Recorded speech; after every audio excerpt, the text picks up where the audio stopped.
Hello and welcome to A Little Crafting. My name is Annie and this is my not so frequent podcast where I talk about all the things I have been making. That usually includes knitting, weaving, yarn dyeing, sewing and now more frequently spinning.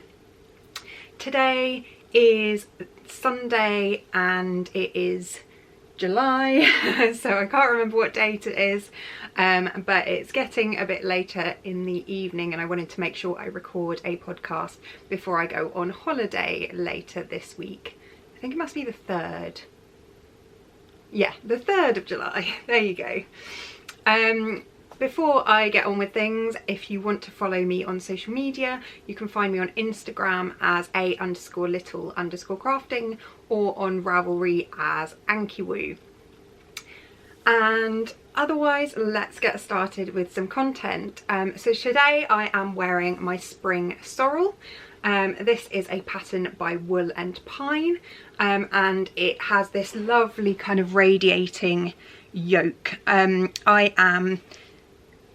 I decided to fade this one, so the top is a yarn in BFL by River Knits, it's BFL DK, and then it fades into Industrial Kingfisher by Stranded Dye Works in, I think it must have been the Castaway DK at the time. Now you could probably find an equivalent in just Merino DK, and then the last section is the grey, but in the same kind of yarn as the top BFL, and I absolutely love this yoke. I probably do want to knit another one of these in a solid colour, just because I think that's going to be less busy and a bit more my style. But I really enjoyed this knit. I do need to make some tidy ups underneath the arms because I've noticed that I have got some holes there that I need to pull together. I always find it really difficult to sort out underarm holes from where you've picked up stitches or had to kind of cast on more stitches to then continue the arm. So if anyone has any tips, please let me know. I have usually been okay, but I often find that after a little while the holes reappear again, even though I've closed them up with some leftover yarn. So yeah, any tips, let me know. I'll need to do a bit of repairing when I wear this next time. So I am going to move on to finished objects, and I actually have 2 finished objects this week, even though they're not very big, but I will show you them right now. So I think I mentioned it in the last episode if you're a frequent viewer, but if not, I made up my own hat design basically. I wanted to test out some Suri silk alpaca held with a fingering weight yarn to make a hat, or actually it could have been anything to be honest, but I decided to make it a hat. So this is some navy blue Rosa Pomar Mondim, held together with alpaca silk or Suri Alpaca Silk, which is by Fruitful Fusion in the ocean colourway, and it's made this really beautiful effect. Here you go, it's really lovely. And what I've done is actually written up this little pattern. So it's going to be called the 3 Ridges hat because it has, you can see, 3 ridges just above the ribbing. And yeah, I've written this up. My friend is testing it for me, and I'm going to see if a couple of other people can test it. And then I'm hoping to just have it as a pattern, maybe do something like pay £1 for it and the money will go to charity or something like that, but I'll have to look into how to do that and also see if I can grade some more sizes. So this size I would say is a small adult, as it fits me and I have quite a small head. So yeah, that's that one. And what was I thinking? Yeah, I'm going to try and make up a couple of other sizes. But basically it's quite a simple hat, but I've made up my own decreases at the top, and this section has something different that happens to make the ridges work a certain way. So yeah, I'm quite pleased with how this fits, because I didn't think really that much about it. I just went, oh, I'll just do these decreases, go ahead and do that, and it worked out really, really well. So after that hat being finished, I decided to basically test my pattern myself, but with some different yarn. So this is the outcome, but what I've done, instead of holding one fingering weight yarn and one Suri Alpaca strand together, I'm holding 2 fingering weight strands together, and you could probably do that with 2 different colours and marl it. My friend's actually done that, so she's got different colours coming out in the hat, and yeah, this one fits pretty much in exactly the same way as the other one does. So yeah, it looks pretty good. Again, really simple design with the ridges, but it does look really nice on. I'm not gonna put it on and mess up my hair today. Just had a really nice shower and put my hair in a plait and all of that, so I'm not gonna stick a hat over it at the moment. But yeah, you can see that ridge detail there. So one of the issues I have with writing up this pattern is that I am an incredibly loose knitter nowadays. So that means I, for example, knit this pattern in 3.5mm needles. My friend had to go up to a 5mm needle, or I think 5.5 actually. So it will really help me to get a few more people knitting it, to find what the balance is, what the right needle size to suggest would be. But obviously, if you're a seasoned knitter, you might know you need to typically go up or down needle sizes.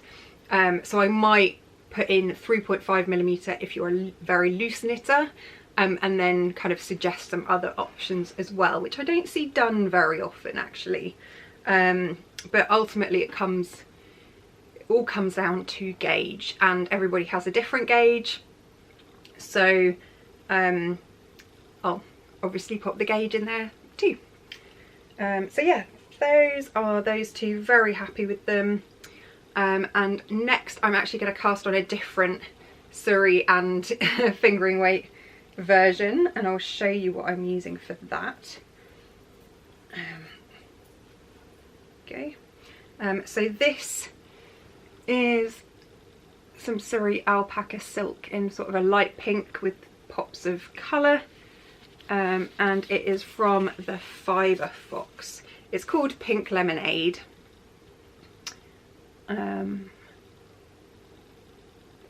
Yeah, so you can see the pops of kind of red and purple. Really lovely Suri Silk cloud yarn, and the colour the yarn I'm going to hold it with is some of my hand-dyed yarn. So this one here, I've got some leftovers. This was when I was testing out speckles. I did all sorts of different colours over the top of a very, very light pink, which I think will work perfectly together. So they're not quite the same shade, but I think that will make a nice effect for the hat when it's done. So yeah, really looking forward to casting that on. As I'm going away on holiday for a week on Wednesday, I will take this with me and hopefully have it finished by the time I get back. Yeah, just as a really nice easy project to work on, and if I finish this and feel like casting on another one, I'll likely have other yarn left over, or I'll take something else with me to put with the Suri Silk, so I might try and make a larger size of the hat and test that out. So yeah, those are really nice together. I'm excited to see what the effect is. So that is my finished objects and slightly plans for the future as well. Another thing I've been working on is my Sorrel shawl by Lisa Hannes, which has been going on for a long time, but I'm almost at the end. I really hope I can finish it off by Wednesday so that I can justify casting on another project before I go away, because I don't really want to take it with me just to do the bind off. That seems a bit silly. So yeah, the colours I am using are Mr. B's yarn, but it's now Bird Street yarn in the Mutend, which is this lovely orange, and this is Just Rust, and I really, really love the way that that knits up. So I'm on the last stripe section, and the shawl has now got very, very big. It's a crescent shaped shawl, so you work from the smallest section, which is this side, to the longest, which is what I'm on now. So yeah, I've got this stripy section happening at the moment, and I have no idea how big it's going to end up. So I'm looking forward to doing, I think, 2 or 3 more stripes so of the Just Rust, and then a bind off in the Mutend at the end. I can't remember what type of bind off it is, but yeah, I'm looking forward to having this to just wrap around me on kind of those cooler days in the summer, for example, in the evening, and just have something to chuck over. And it's going to be lovely. I love crescent shaped shawls, so I am really happy to be knitting another one, even though it is a bit of a slog, and I have enjoyed the techniques with the short rows actually. So it has segments, which you can't really tell. On this side you can, so you can see the orange section gets much smaller, and then the Just Rust section is much larger on that side than it is over here. Yeah, my cables are still too small for this shawl, but it's definitely been great. I've been trying to catch up on the climbing competitions that are happening at the moment, which is the World Cups. Bouldering has just finished, and lead has started, so we're going to be in Chamonix next week to watch the lead climbing World Cup there, which will be amazing. But we've been catching up on all of the events running up to that to make sure we know who's doing well in the season and all that. So this has been great as a knit to watch that. A little bit mindless, but with an extra bit of interest too, in terms of increasing and decreasing in the short rows. So yeah, I hope that next time I record I will have a finished object for that to show you.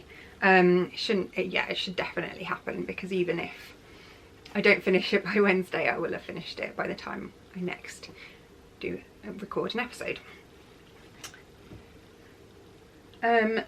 So I don't have any other works in progress to show you at the moment, because I haven't been working much on my kind of more wintry knits recently.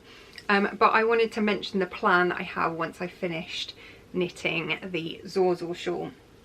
And I plan on casting on the Beachcombe by Tif Neilan in some Mr. B's yarn that I got some time ago. So this colour is Hiddleston 4-ply in Hunter. So it's this lovely hunter green. I was going to knit something else with it, but I was looking through my library on Ravelry, and I saw the Beachcombe and thought, that would be perfect, because it's quite a nice simple shape, works well over sort of high-waisted jeans or a dress or something like that, which I really love. So I thought it would be a really, really nice cast on for the holidays. I will pop a picture in here so you know what it looks like, so you understand what I'm talking about. And my plan is to knit the top in this as the main colour, but it also has a slight contrast around the neckline, around the bottom of the top. So I'm also going to use Silver Birch, which is a grey that I had planned to knit along with the other colour, just as a small contrast. I don't know how much I'll need of it. I actually had paired this one with the frog colour, but I'll have plenty left over to be able to knit something else with it. So yeah, that's just going to be the contrast edging of the top, and I'm super excited to cast that on before I go away. Yeah, so that is my plan. that's all the knitting at the moment, but I will move on to what I have been spinning. And I'm getting very excited about spinning, especially because this month, July, is Tour de Fleece, which is the month where you try and spin as much as possible at the same time as people are cycling the Tour de France. Similar kind of thing, right? Spinning and cycling. So yeah, I have been doing a bit of spinning on my reasonably new shacked ladybug that I bought from a kind of a sale at Wing and Woolwork, which is a website and shop in the UK. So I have tried a couple of things recently. Let me, if I can actually get my bobbin out from where I've put it. There we go. So first of all, I tried chain plying some yarn, and I'll be honest, I'm not having much fun with it. So I had some scrap fibre basically that I was spinning, and I don't know what it is, but it seems to just keep pulling apart and breaking all the time. So I thought I'd spin it up and then practice some chain plying on it. But it probably wasn't the best yarn to practice on, because the fact that it was pulling apart meant that sometimes when I was chain plying it was falling apart, and that's just not helpful. But I'm finding the chain plying that I have achieved is quite messy, and I don't know if it's me or if it's the technique or if I need to get used to it. So again, if anyone, oh come on,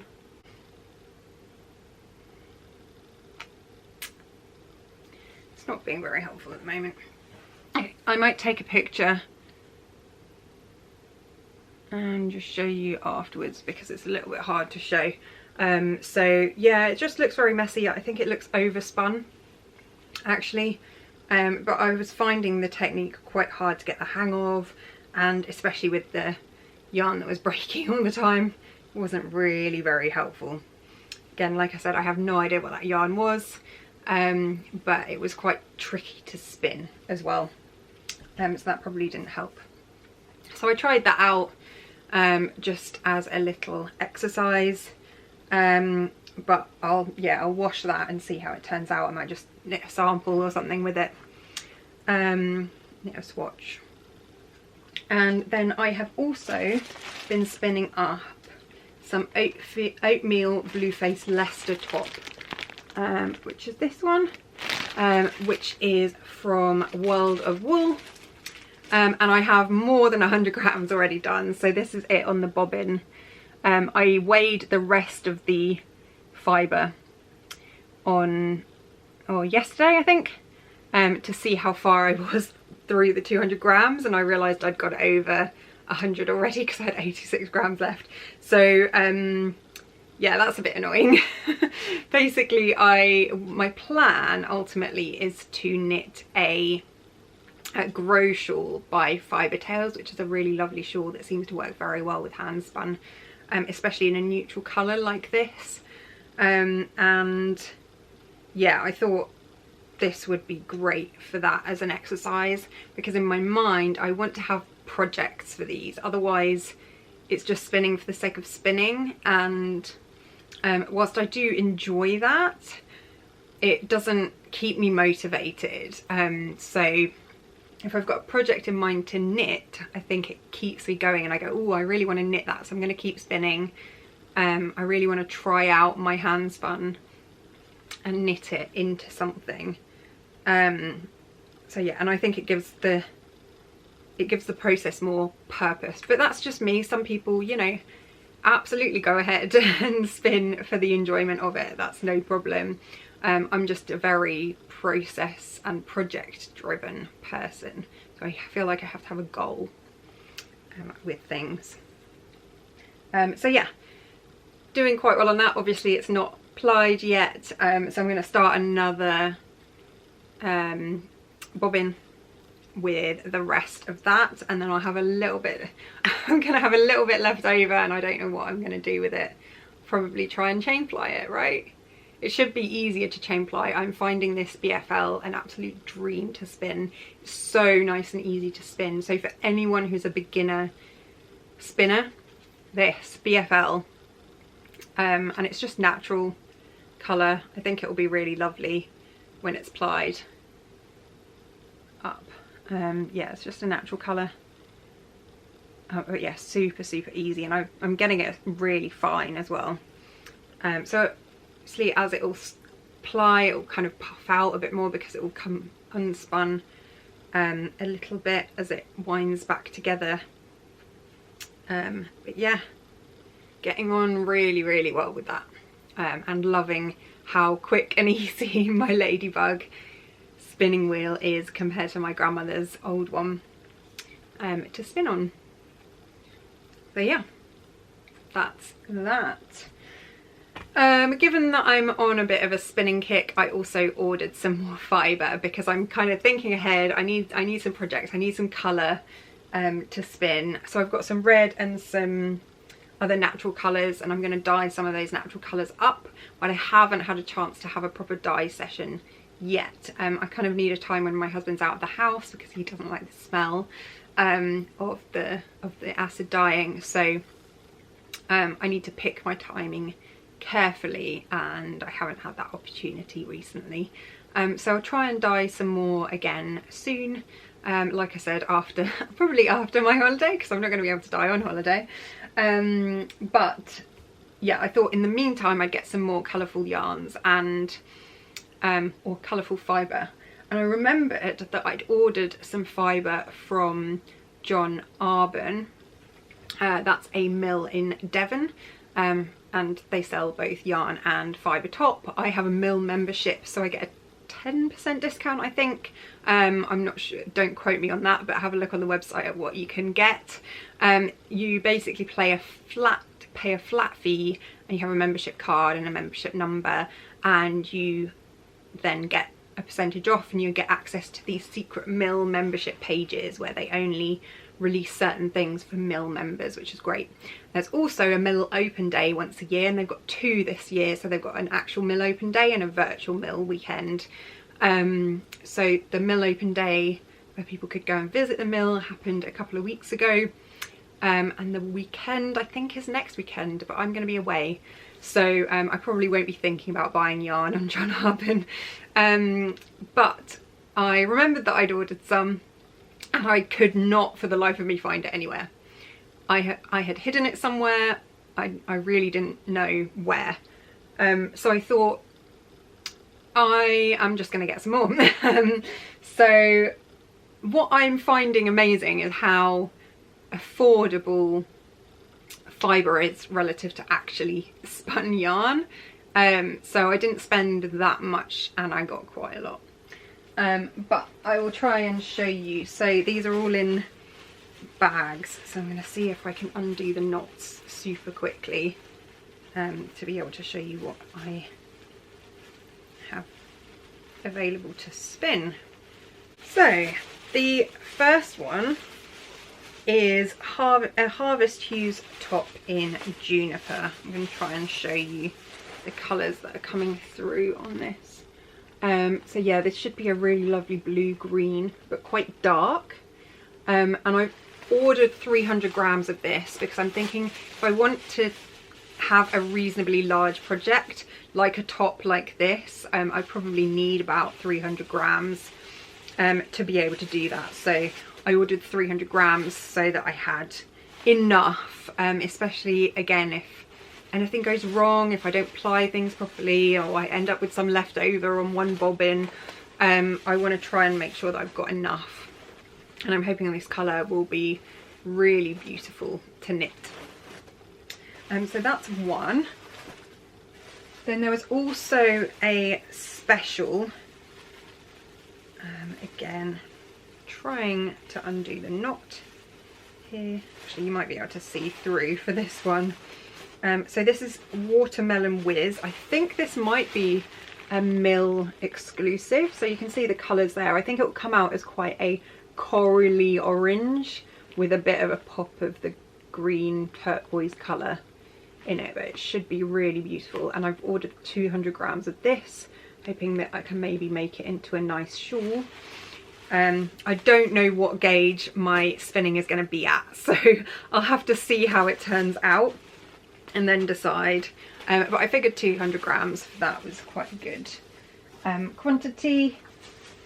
And then I got some Shepherd's Warning. This one is a white with some blue and some pinky red, which is just my colours. Again, 200 grams, just to make sure I have a reasonable amount. Then there was another one, which is an Arbonez Special. This one is dark kind of blue grey. So I'm hoping that will spin out really nicely.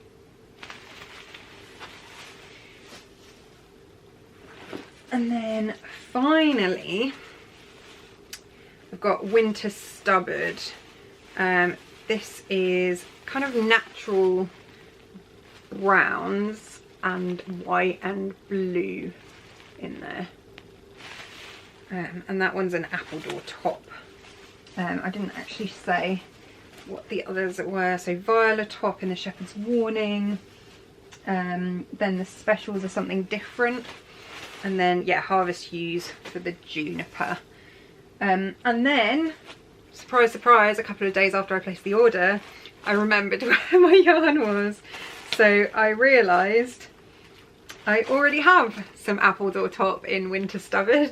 And so I've got an extra 100 grams of that. So good thing I didn't order 300 grams. And I also have this beauty. So this is Sweet Copper and also Appledore top, which is 40% Devon close wool, 40% Romney and 20% Exmoor blue face. Look at that. How beautiful is that going to be? I'm actually thinking I might spin this up next as a bit of a treat after my plain BFL. And see how that turns out, and that will give me some practice for the other Appledore tops that I've got going. So yeah, it's nice to find some fibre in the bottom of a drawer that you hadn't realised was there. I was actually looking for something else, I think, which just made me laugh, because if I'd found these earlier I wouldn't have placed an order. I'd have just spun these up and seen how it went and then gone, oh yeah, I like this one, I'll buy 300 grams of it. Oh well, but you know, I think it's cost me about £50 for, what's that, so 300 and 200 grams. That's 900 grams of yarn ultimately I'll get out of this. So that's pretty good value, especially for the enjoyment of spinning it. Yeah. I can't remember how much. I think the skeins aren't necessarily that expensive from John Arvin, but I'm going to have so much fun spinning all these colours. It's going to be fantastic. Yeah, and I wanted to do some kind of multicoloured things that were the same type of fibre, so not silk, because I do have a couple of bags of merino and silk to spin up, but I find it's a bit more tricky, so I thought I'd try some, you know, 100% wool, even though it's different types of wool blended together. So yeah, I will let you know how that turns out, of course, because I'll have these to show. So yeah, lots of things on the, I guess, the to spin pile, especially this month. So once I'm back from holiday, I'll be straight back on the spinning wheel, getting all these colours spun up to share with you. And I do want to try and do some kind of barber pole effects with these, and maybe knit some colour work with them. So yeah, we'll see how that turns out. Very exciting. Yeah, so sorry, not much sewing, weaving or yarn dyeing today, but I will probably get back to those later on in my year. And I'm also super excited to try weaving some of my hand spun, so keep an eye out for that. And that is everything that I wanted to talk about this week. So in a way I'm quite glad that I waited an extra week, because I wouldn't have had as much to talk about. At least I had some bits of fibre to show off this time around, in addition to the other things I've been getting on with. But I hope you have a wonderful crafty couple of weeks, and I will catch up with you later on and tell you all about my holiday. Thank you so much for watching. Please do like and subscribe, and I hope you enjoyed this episode. Bye.